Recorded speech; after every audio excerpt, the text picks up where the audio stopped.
Le 29 mai 1814, c'est sur ce lit que Joséphine de Beauharnais, première impératrice des Français, est passée de vie à trépas. Réalisé par Jacob Desmalter 2 ans plus tôt, ce meuble souffre aujourd'hui de son grand âge.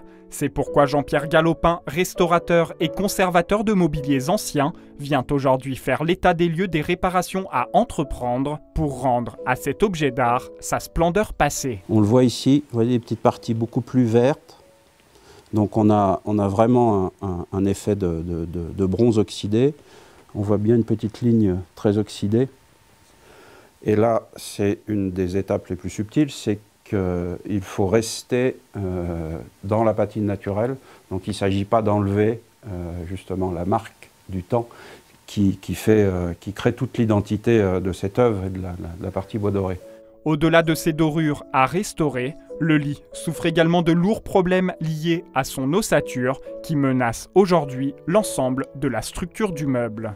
Et au niveau de la partie structurelle, par rapport à la fragilisation des assemblages, c'est par le poids et les divergences de masse, on a un affaiblissement de la partie haute du tenon à l'intérieur qui s'affaiblit, qui s'affaisse. Donc le risque, c'est que ça continue à se fragiliser, à s'ouvrir, et que au fil du temps, le tenon soit tellement affaibli qu'il lâche. Donc on se retrouvera avec une structure complètement désolidarisée, et là ça pourrait être catastrophique, parce qu'on peut avoir des casses importantes, avec des pertes de matière importantes.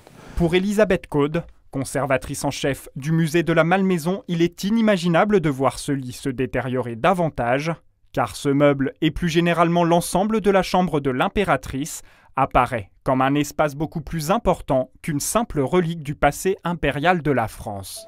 Quand vous rentrez dans la chambre de l'impératrice, vous vous rendez bien compte que vous n'êtes pas dans un espace muséographique ordinaire. Vous êtes véritablement dans un lieu où souffle l'esprit de Joséphine. Et d'ailleurs, toute la maison est attachée à ce lieu. Cet attachement se traduit dans les faits par cette campagne de restauration de la chambre de l'impératrice, qui commence donc par la pièce phare, ce lit impérial. Mais un tel chantier demande évidemment un financement conséquent. Nous avions vraiment besoin de solliciter le mécénat pour pouvoir mettre en œuvre cette restauration. Et pour solliciter auprès du public cette volonté de s'associer à cette démarche patrimoniale pour sauver et participer à la restauration d'une œuvre phare, je le rappelle en fait, une œuvre phare de Malmaison. Et pour sauver ce lit de l'impératrice, il manque encore 12 000 €. L'objectif est de commencer les travaux de restauration dès cet automne pour que toutes ces voilures, ces boiseries et l'ensemble de ces ornements retrouvent leur éclat pour 2014, juste à temps pour célébrer le bicentenaire de la mort de Joséphine.